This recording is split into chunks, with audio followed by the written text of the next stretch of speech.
Nous continuons donc notre exploration de À la recherche du temps perdu, et plus particulièrement du tome 2, À l'ombre des jeunes filles en fleurs, dans lequel le narrateur adolescent rend compte de son admiration et de son attraction pour la Berma, actrice très célèbre que l'on pourrait comparer à Sarah Bernhardt dans la vie réelle. Après avoir follement eu envie de la voir, mais seulement dans des rôles classiques, le narrateur a hésité, pensant que le charme ne serait pas aussi fort et pensant faire de la peine à ses parents. Et il venait de prendre vraiment la décision d'y aller en voyant donc une affiche détaillée de Phèdre. Sans doute, tant que je n'eus pas entendu la Berma, j'éprouvais du plaisir.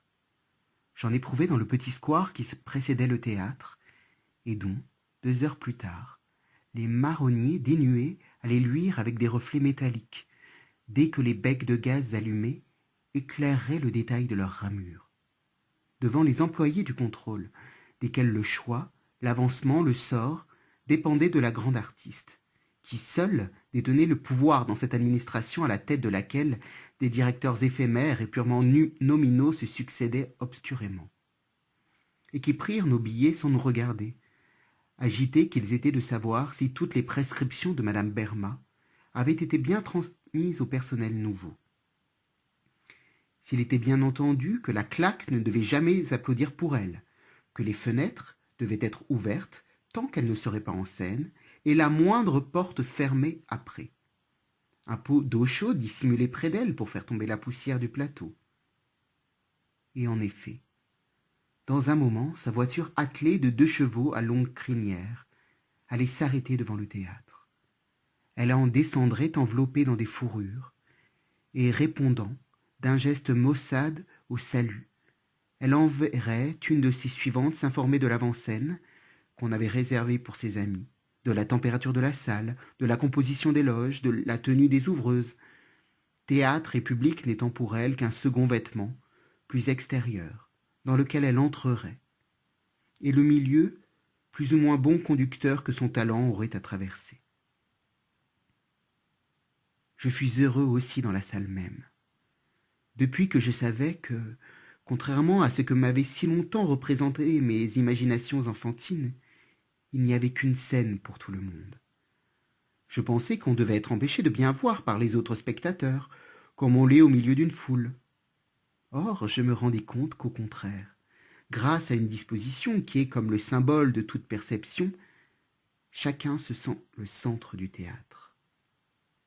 Ce qui m'explique qu'une fois qu'on avait envoyé Françoise voir un mélodrame au 3e galerie, elle avait assuré en rentrant que sa place était la meilleure qu'on pût avoir, et qu'au lieu de se trouver trop loin, s'était sentie intimidée par la proximité mystérieuse et vivante du rideau.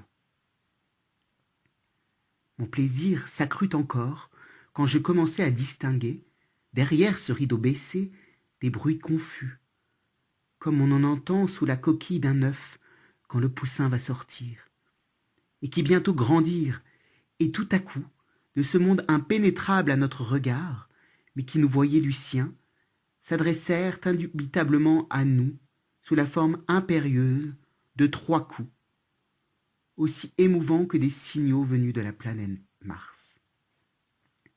Et, ce rideau une fois levé, quand sur la scène, une table à écrire, une cheminée assez ordinaire d'ailleurs, signifièrent que les personnages qui allaient entrer seraient, non pas des acteurs venus pour nous réciter, comme j'en avais vu une fois en soirée, mais des hommes en train de vivre chez eux un jour de leur vie, dans laquelle je pénétrai par effraction sans qu'ils puissent me voir.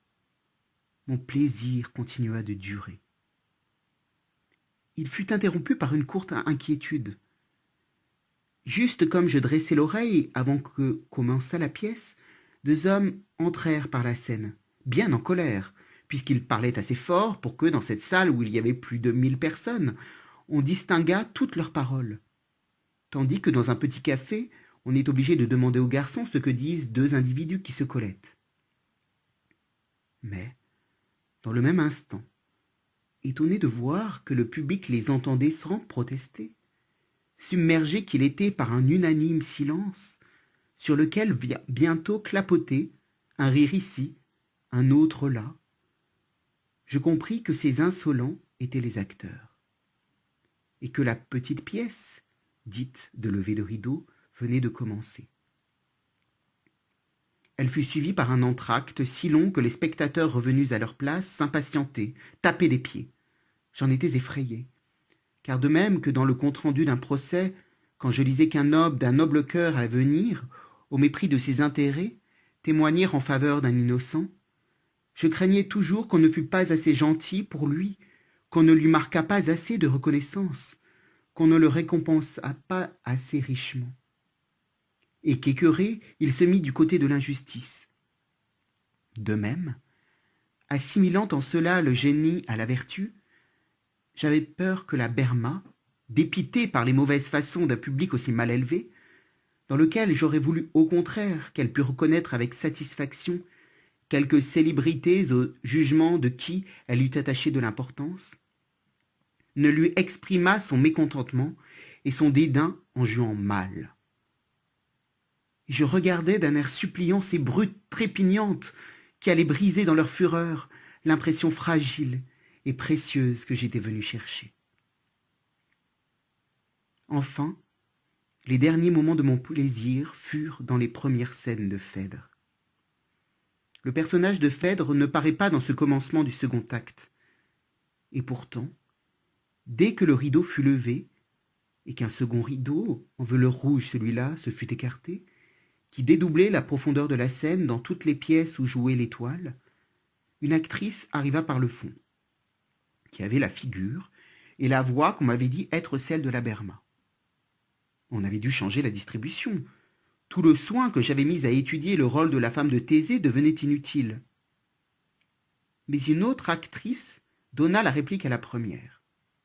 J'avais dû me tromper en prenant celle-là pour la Berma, car la seconde lui ressemblait davantage encore, et plus que l'autre avait sa diction. Toutes deux, d'ailleurs, ajoutaient à leur rôle de nobles gestes, que je distinguais clairement et dont je comprenais la relation avec le texte, tandis qu'elles soulevaient leur beau péplum. Et aussi des intonations ingénieuses, tantôt passionnées, tantôt ironiques, qui me faisaient comprendre la signification d'un vers que j'avais lu chez moi sans apporter assez d'attention à ce qu'il voulait dire. Mais tout à coup, dans l'écartement du rideau rouge du sanctuaire, comme dans un cadre, une femme parut. Et aussitôt, à la peur que j'eus, bien plus anxieuse que pouvait être celle de la Berma, qu'on la gêna en ouvrant une fenêtre, qu'on altéra le son d'une de ses paroles en froissant un programme, qu'on l'indisposât en applaudissant ses camarades, ou en ne l'applaudissant pas elle, assez. À ma façon plus absolue encore que celle de la Berma, de ne considérer en cet instant salle, public, acteur, pièce, et mon propre corps, que comme un milieu acoustique, n'ayant d'importance que dans la mesure où il était favorable aux inflexions de cette voix, je compris que les deux actrices que j'admirais depuis quelques minutes n'avaient aucune importance, ni ressemblance avec celle que j'étais venu entendre. Mais en même temps, tout mon plaisir avait cessé.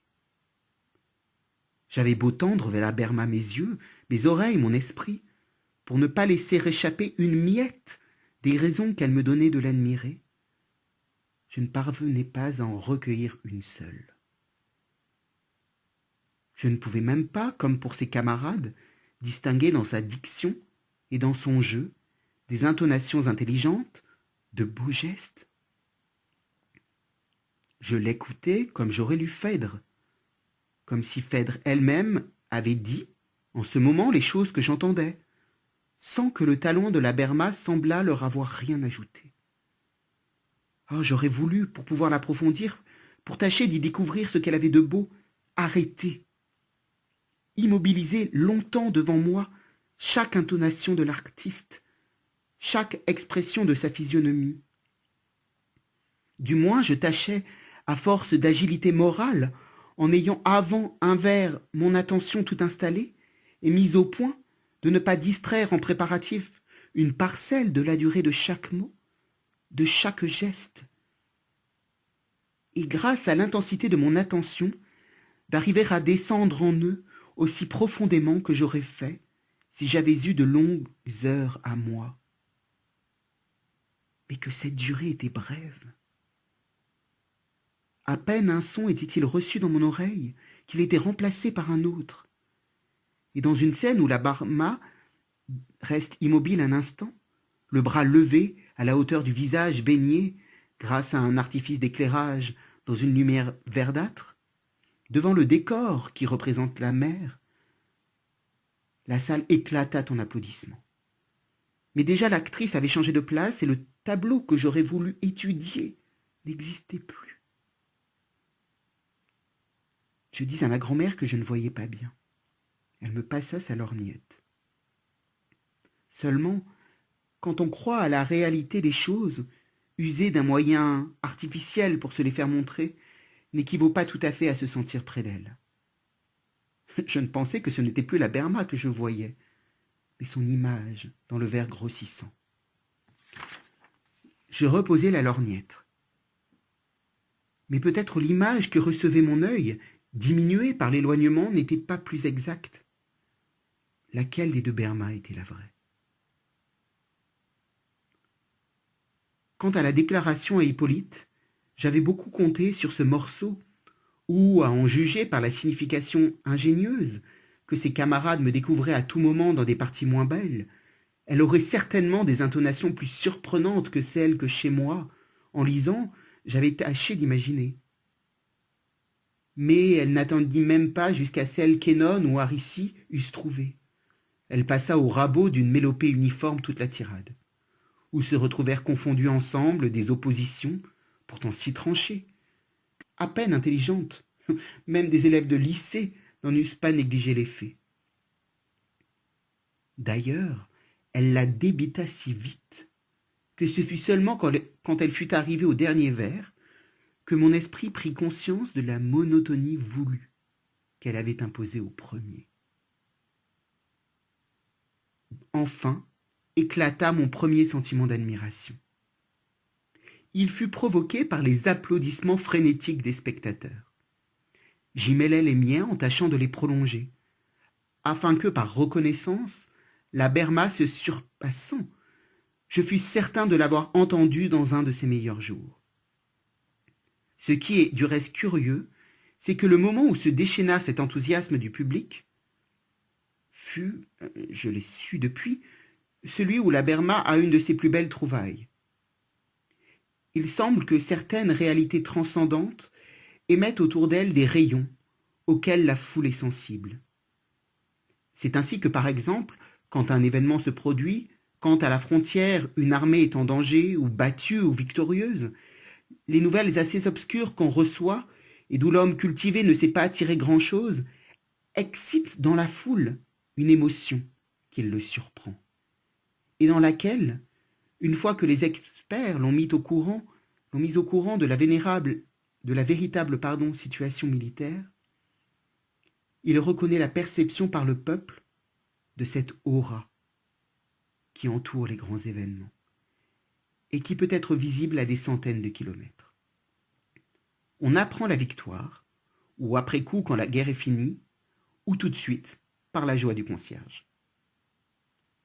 On découvre un trait génial du jeu de la Berma 8 jours après l'avoir entendu, par la critique, ou sur le coup, par les exclamations du parterre. Mais cette connaissance immédiate de la foule étant mêlée à 100 autres, toutes erronées, les applaudissements tombaient le plus souvent à faux, sans compter qu'ils étaient mécaniquement soulevés par la force des applaudissements antérieurs, comme dans une tempête. Une fois que la mer a été suffisamment remuée, elle continue à grossir, même si le vent ne s'accroît plus. N'importe. Au fur et à mesure que j'applaudissais, il me semblait que la Berma avait mieux joué. Au moins, disait à côté de moi une femme assez commune, elle se dépense, celle-là. Elle se frappe à se faire mal. Elle court. Parlez-moi de ça. C'est joué. Et heureux de trouver ces raisons de la supériorité de la Berma, tout en me doutant qu'elle ne l'expliquait pas plus que celle de la Joconde ou de Persée de Benvenuto, l'exclamation d'un paysan.